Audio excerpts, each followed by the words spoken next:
Sigue adelante, como decíamos hace algunos minutos, el plan económico del gobierno de Javier Milei y ayer el ministro Luis Caputo impuso o al menos sugirió algunas fechas relevantes para lo que podría denominarse una segunda fase, una segunda parte de ese plan. En primer lugar, dijo que los dólares frescos del Fondo Monetario podrían llegar en el primer cuatrimestre de 2025. Para ese periodo espera tener cerrado un nuevo acuerdo que reemplace al actual, a punto ya de terminar. En segundo lugar, dijo que el famoso crawling peg, la devaluación del peso ya prefijada por el Banco Central, actualmente del 2% mensual, podría bajar al 1% dentro de muy poco, hacia fines de enero incluso. Bueno, allí empieza a asomar una suerte de segunda etapa de este plan de Javier Milei. Vamos a conversar de esto con el ex viceministro de Economía, Gabriel Rubinstein, que ya está en línea. ¿Qué tal, Gabriel? Buen día, ¿cómo estás? ¿Qué tal? ¿Cómo estás? Bueno, en primer lugar, antes de meternos con esta segunda parte del plan, te quiero preguntar por la inflación. Ayer se conoció un nuevo dato, 1.4 la inflación mayorista. ¿Cómo estás viendo la marcha de este plan antiinflacionario y sobre todo, cómo crees que va a seguir? Bueno, a ver, en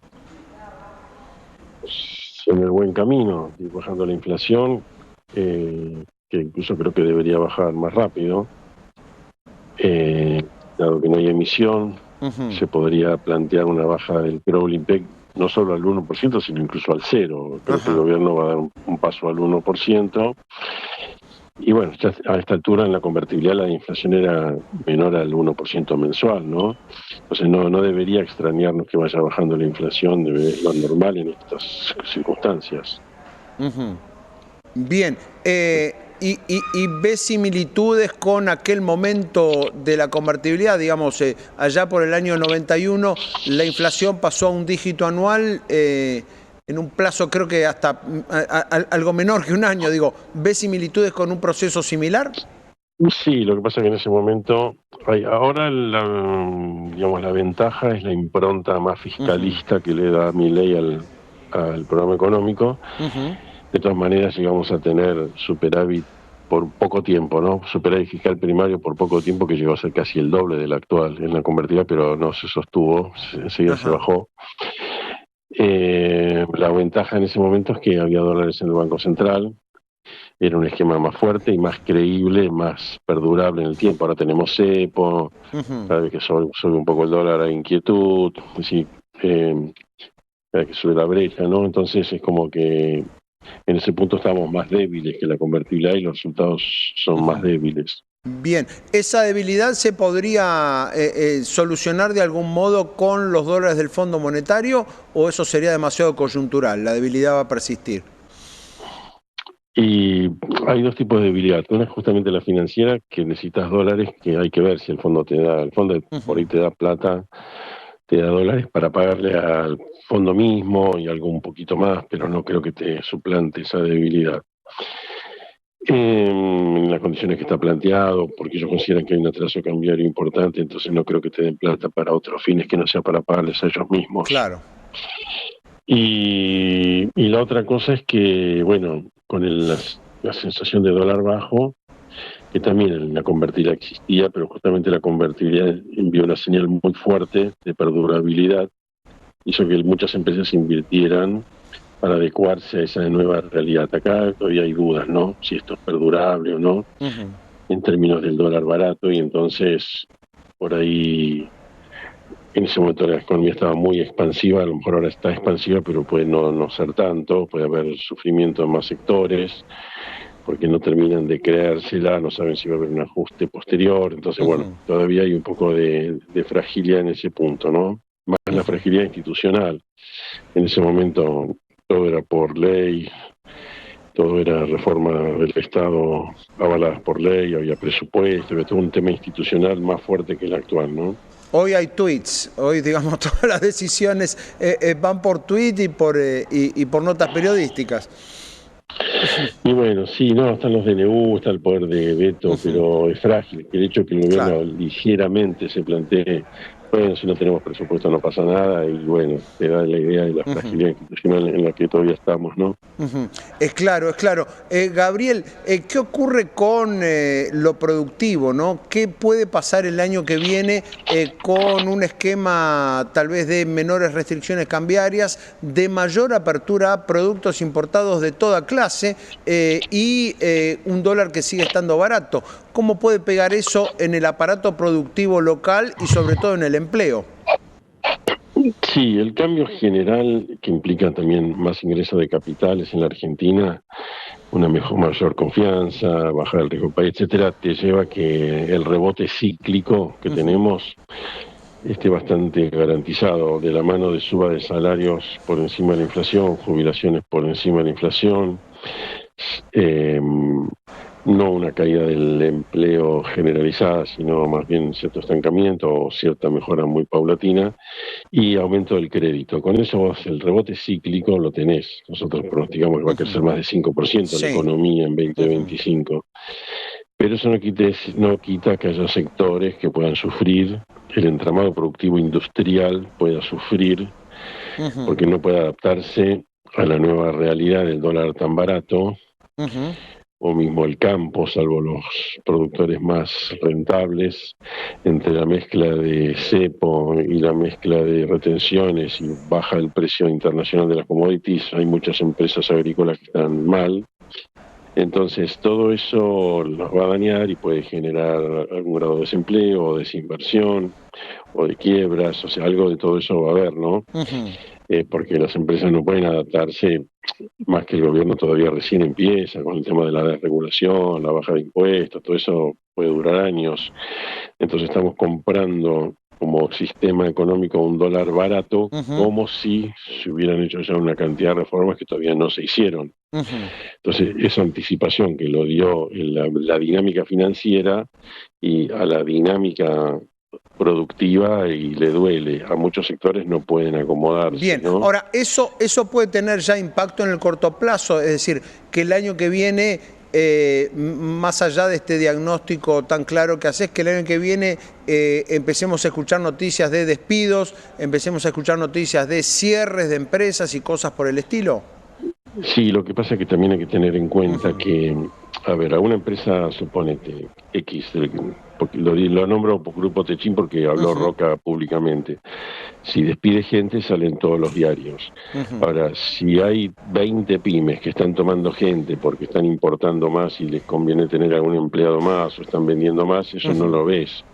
Yo creo que en el agregado el empleo no va a caer, va a crecer demasiado poco, pero no creo que caiga. No creo que caiga, pero en el digamos, en el entramado interno puede llegar a tener un montón de empresas, cuando se dice nivelar la cancha, que si tuvieran menos impuestos, o sea, cuando vos importás algo pagás el IVA, pero no pagás ingreso bruto, no pagás un montón de impuestos, no pagas los problemas de juicios laborales, no pagas un montón de cosas que paga el productor argentino. Entonces, si el productor argentino, por razones ajenas a él,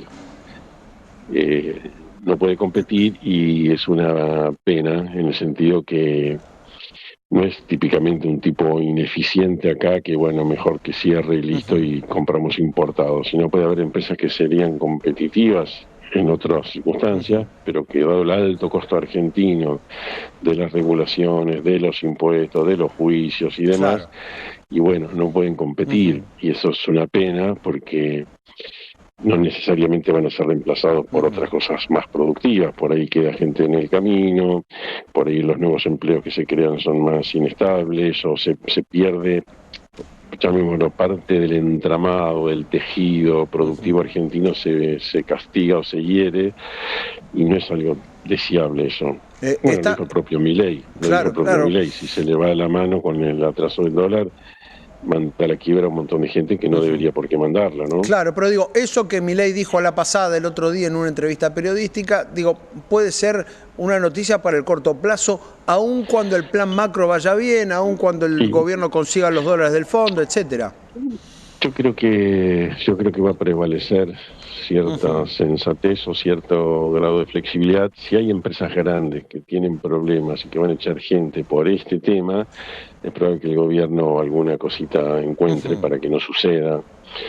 No creo que sea un problema dramático ni generalizado el año que viene, Ok.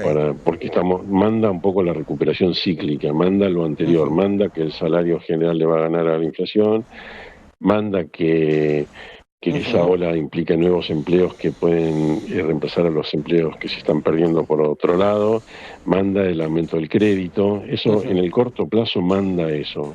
Bien, Después, diría 2026, 27, veremos cómo queda todo el tema de tipo cambio real, cuánto puede bien. afectar o no, Y allí en pero el todavía corto yo diría que plazo, en la Gabriel, coyuntura, en el corto plazo no veo un problema bien. que tengamos malas noticias que impliquen un cambio del cuadro macroeconómico que te comenté antes. Ok, ¿y crees que ese rigor fiscal que hubo en 2024 se puede extender? Te lo pregunto en función de la fragilidad institucional que vos mismo mencionabas, de tratarse de un año electoral. A Milei no lo conocemos, todavía no se lo pudo testear en ese rol, y sobre todo en la acumulación de algunas cosas, ¿no? De algunos recortes, por ejemplo, seguir sin invertir en obra pública, por ejemplo. ¿Te parece que eso puede seguir el año que viene, que Milei va a tener margen para eso? Sí, sí, yo creo que va a seguir el ajuste fiscal. Digamos, vamos a ponerlo así. En el margen, ellos mismos en el presupuesto ponen que el superávit primario baja un poco. O sea, Sí, pasaba de 1,5 a 1,3. A lo sí. mejor en la realidad fuera más que el 1,5, a lo mejor termina 1,6, 1,4. Pero en el margen ellos están disminuyendo el superávit fiscal, pero muy marginalmente. Creo que la impronta fiscal no la pueden perder, ya es una bandera incluso política. Si la perderían mostrarían toda una debilidad que no tiene sentido. Entonces yo creo que esa impronta fiscalista que logró instalar Milei en la mente de todos se va a mantener. Bien. Bien, bien, perfecto. Con lo cual no ves un riesgo en ese sentido, ni siquiera tratándose del año electoral. No, no, no, porque al contrario, para él en este momento ser duro fiscalmente le garpa, como dicen los jóvenes, le garpa electoralmente. O sea, Bien. es como que muestra una convicción que hasta ahora le ha ido muy bien y no veo por qué no le va a ir bien. Claro, con lo cual empieza a pagar lo inverso a lo que garpaba antes, que era el plan platita, digamos. Esa clase de cosas realmente empiezan a darse vuelta, digamos, porque se supone Sí, que sí, en la sí, etapa sí. electoral pasaba lo contrario. Sí, pero él estaba mismo diciendo que no va a ceder electoralmente y eso creo que lo fortalece. De hecho, bueno, hoy la imagen de él está muy buena, así que yo creo que no, él encontró, él se dio cuenta que mantenerse duro es bueno políticamente. Bien. Por último, Gabriel, ¿qué estás viendo en el empresariado? Vos que has estado en la función pública, ¿qué ves hoy en el empresariado? Un empresariado que al comienzo, para empezar, que no apoyó a Milei cuando llegó a la presidencia, que tuvo mucho recelo al comienzo, que a menudo se ve agraviado por los modos y algunas frases altisonantes del presidente, pero que hoy empieza a ver que la inflación sigue bajando, ¿no? Y que hay un rigor fiscal que era lo que habían pedido siempre. ¿Qué ves hoy en los empresarios? Bueno, veo que les puede costar acomodarse a muchos, pero que se van acomodando, ¿no? Se van adaptando. El tema es que, bueno, van viendo que algunas cosas están para quedarse, la parte fiscal, el tema de la obra pública o otras cosas que le pueden haber afectado, que en esencia se van a quedar. Y bueno, le van encontrando la vuelta, tratan de adaptarse las que pueden, se meten en el tema del ring, y las que no, le van buscando un poco la vuelta para adaptarse, y muchos pueden quedar en el camino, va a haber preocupación. Es decir, lo que comentábamos antes, ¿no? Pero creo que es un poco dispar, pero que hay como una especie de apoyo ideológico, llamémosle así, y después cuando le aprieta el zapato a cada uno dice, che, ¿y ahora qué hago con esto? Bueno, el que puede reclamar a alguien, al Claro. secretario de Comercio, al secretario de Industria, pero que como en general está un poco disperso eso, tienen que adaptarse, arreglárselas, y bueno, el que no pueda va a despedir gente, el que no pueda va a achicarse, pero otros van viendo oportunidades, nuevas oportunidades, ¿no? En un país que se normaliza, donde el riesgo país baja, entonces es un poco mixto el tema, ¿no? Bien, perfecto. Gabriel, muchísimas gracias por este contacto. Gracias a ustedes. Allí Gabriel Rubinstein, ex viceministro de Economía, dando su análisis acerca de esta etapa del plan económico que llevan adelante Javier Milei y Luis